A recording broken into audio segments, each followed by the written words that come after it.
कौन नहीं बेच रहा है? क्या हमें क्या हम सभी नहीं बेच रहे हैं?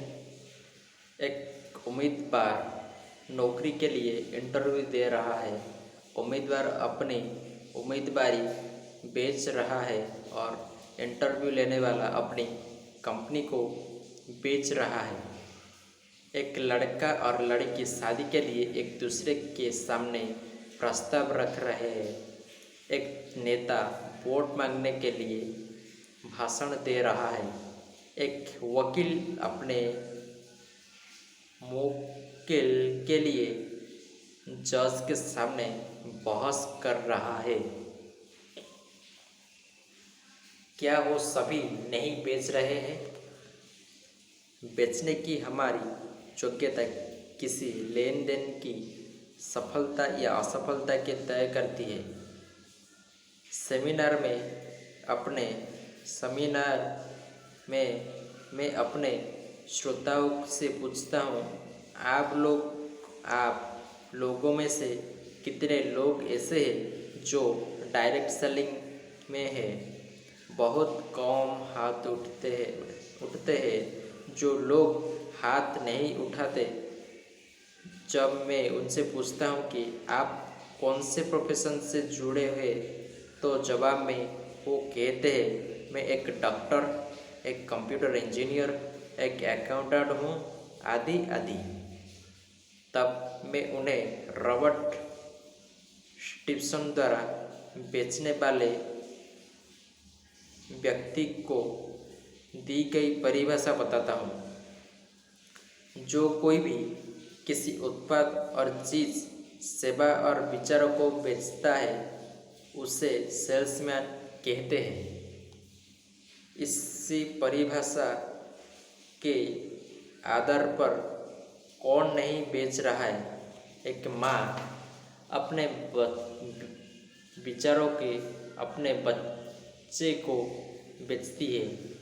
क्या वो ऐसा नहीं करती? हाँ, यहाँ पर बेचने के लिए आर्थिक लाभ नहीं है, लेकिन भावना तक जरूरी है। हम हमेशा या तो अपने लिए या अपने खिलाफ बेच रहे हैं। हम जिस तरह बात करते हैं, चलते हैं, कपड़े पहनते हैं, किसी से मिलते हैं, हमारा दिल डोल, हर चीज़ हमारे बारे में कुछ न कुछ कहता है। हमारा महसूस व्यक्तित्व दूसरे पर सही या गलत प्रभाव छोड़ते हैं।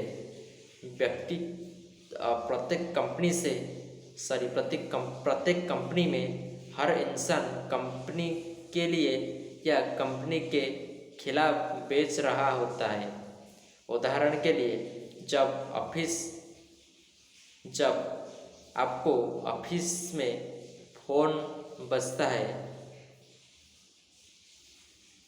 जिस तरीके से बातचीत की जाती है, उससे साफ जाहिर हो जाता है कि मुझे खुशी हुई या आप मुझे तंग कर रहे हैं। बेचना जीत या हार का एक खेल है। जब बेचने का काम समाप्त हो जाता है और हम किसी समाधान को किसी को बेच चुके होते हैं, तो इसका मतलब है कि हमने किसी दर्द से उबरने में या किसी चीज़ को प्राप्त करने में उनकी मदद की है। अगर इन दोनों बातों में से कुछ नहीं होता है, तो इसका मतलब है कि हमने कोई सेवा नहीं की। अगर खरीदने वाला कुछ हासिल नहीं करता है, वो लगातार दर्द सहता है, इसका मतलब ये हुआ खरीदने और बेचने वाले हमेशा के लिए अपना समय गंवा देते हैं। साथ ही बेचने वाला वो अवसर भी खो देता है कि कहीं और वो समस्या का समाधान बेच सके। सोचे अगर किसी को कुछ लाभ होता है और आप उस फायदे की कहीं पूर्ति नहीं कर सकते, ऐसी स्थिति में आप दोनों हारते हैं। इसे हार हार कहते हैं। बेचने वाला हमेशा के लिए अपना समय और आमदनी का स्रोत गंवाता है और खरीदने वाला समाधान से वंचित रह जाता है। लेन देन पूरा होने पर दोनों पक्ष जीतते हैं। खरीदने वाला समाधान खरीदकर और बेचने वाला अपनी सेवा के बदले धन प्राप्त करके। जब बेचने वाला समाधान बेचता है तो इसे जीत जीत कहते हैं, क्योंकि अंत में दोनों पार्टियां कुछ न कुछ हासिल करती है। मेरी नज़र में मार्केटिंग आमदनी के जरिए तय करती है, लेकिन असलियत में बेचने से ही सही मायने में धन या पैसा की प्राप्त होती है। बेचने की कला मार्केटिंग की एक क्रिया है। जब बेचने का परिणाम अच्छा होता है तो उसका श्रेय मार्केटिंग ले जाता है। जब परिणाम बुरा होता है तो बेचने वाले विभाग और सेल्समैन को परिभाषा ठहराया जाता है।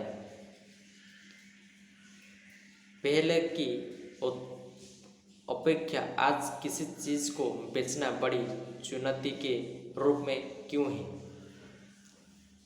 आज खरीदार के पास बहुत से विकल्प हैं, मुकाबला भी तेज और मुश्किल हो गए हैं।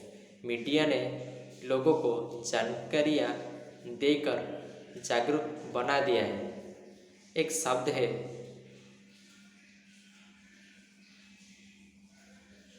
कैबिट इम्प्टर, जिसका अर्थ है ग्राहक सतर्क रहे। वो पुरानी सोच है, आज स्थिति अलग है। बेचने वाला सतर्क रहे। बेचने वाला सतर्क क्यों? ऐसा इसलिए क्योंकि बेचने वाला अपने क्षेत्र में जानकारी और अनुभवी माना जाता है। खरीदने वाले को हो सकता है उतनी जानकारी ना हो। आज खरीदार बेचने वाले के चरित्र और काबिलियत पर विश्वास करता है, जिसकी वजह से वो उम्मीद करता है कि उससे बेचने वाला सही उत्पाद बेचेगा। ये बेचने वाले को क्षमता और ईमानदारी को परखा जाता है। लोग कंपटीशन को दोषी ठहराते हैं। मैं जिस तरह से देखता हूँ, अगर कंपटीशन नहीं हो तो कोई आपका मूल्य कैसे लगाएगा? जब कंपटीशन होता है, अगर आप अच्छे हैं तो आप कंपटीशन के मुकाबले और अच्छे लगने लगते हैं। अगर आप कंपटीशन के मुकाबले बुरे हैं तो आप और घटिया लगने लगते हैं, क्योंकि लोग के पास कुछ है या कोई है जिसकी वो अपने तुलना करते हैं। मुश्किल हालात में भी सफलता से बेचना एक मजबूत इंसान की क्षमता और काबिलियत को दिखाता है। बेचने की कला एक तोरण के सामने जो सीख जा सकती है। अच्छे तरीके से बेचना एक सेल्समैन की पहचान है, जो एक अच्छे जीवन में बदलती है। एक अच्छी तरीके से बेचने की सीख अच्छी जिंदगी जीने के लिए क्या एक बड़ी कीमत है। वास्तव में एक अच्छा प्रोफेशन एक जागिर है कि अच्छी सेल्स प्रोफेशनल वास्तव में उस क्रीम की तरह है जो हमेशा उभर कर ऊपर चला आता है, चाहे बर्तन कितना ही छोटा या बड़ा हो। क्या आप अपने लिए काम नहीं करते? यदि नहीं, तो आप किसी के लिए काम नहीं कर रहे हैं। हर सेल्स प्रोफेशनल एक व्यापारी है और खुद के लिए काम करता है। जब तक ऐसा भावना उसके अंदर नहीं आएगा, वो कभी सफल नहीं हो पाएगा। सही सवाल यही है कि अगर आप अपने लिए काम नहीं करते हैं तो आप किसी के लिए काम करते हैं। स्वतंत्र अर्थव्यवस्था में जब तक बिक्री नहीं होती है तब तक कुछ नहीं होता है। सेल्स प्रोफेशनल उत्पादों और सेवाओं को उत्पादित से लेकर उपयोगित का उपयोगकर्ता है तक पहुंचता है। वो अर्थव्यवस्था के पहुंच को चलाए रखता है, आमदनी बढ़ाए रखती है और आय धन की उत्पत्ति कर आर्थिक व्यवस्था में महत्वपूर्ण भूमिका निभाता है। वास्तव में बेचने की प्रोफेशन के बिना क्या कोई सोच सकता है कि राष्ट्रीय और अंतर्राष्ट्रीय आर्थिक स्थिति अच्छा सेल्समैनशिप के बिना हो सकती है? एक अच्छा सेल्समैन एक मजबूत अर्थव्यवस्था की बुनियाद है। बहुत से देश में हजारों लाखों सेल्समैन होते हैं। कल्पना करें, अगर हर कंपनी का हर एक सेल्समैन सालों में एक अतिरिक्त सेल करता है या महीने में करता है तो राष्ट्रीय अर्थव्यवस्था का क्या होगा? इसमें तेजी से उछल आएगा।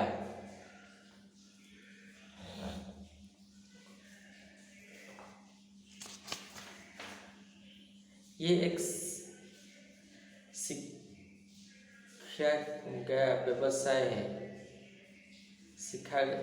सीखा गया व्यवसाय है।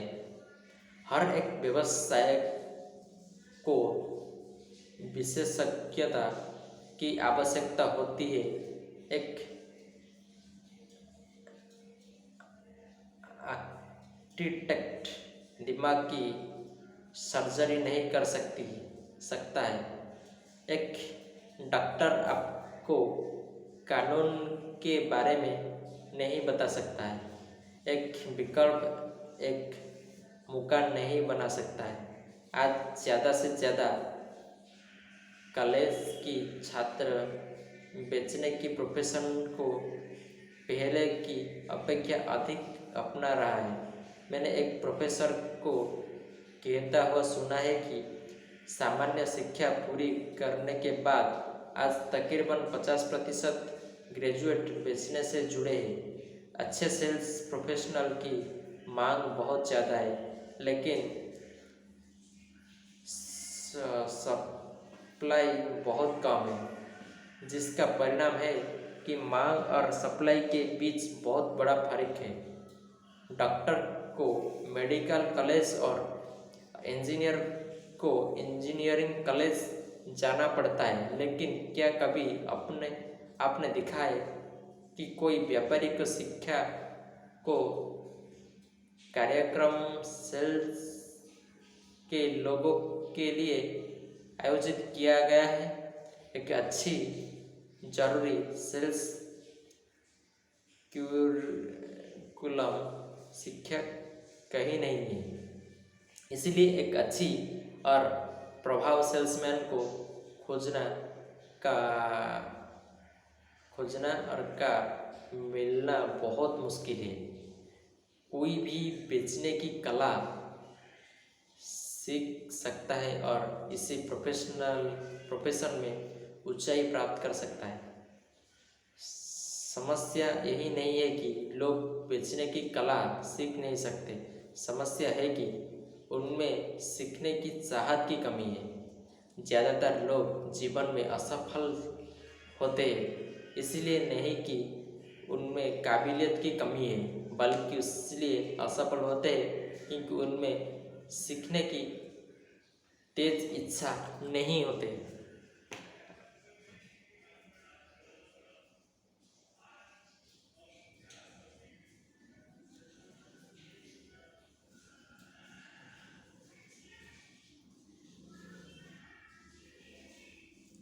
बेचने की कला साइकिल चलाने सिखाने की समान है।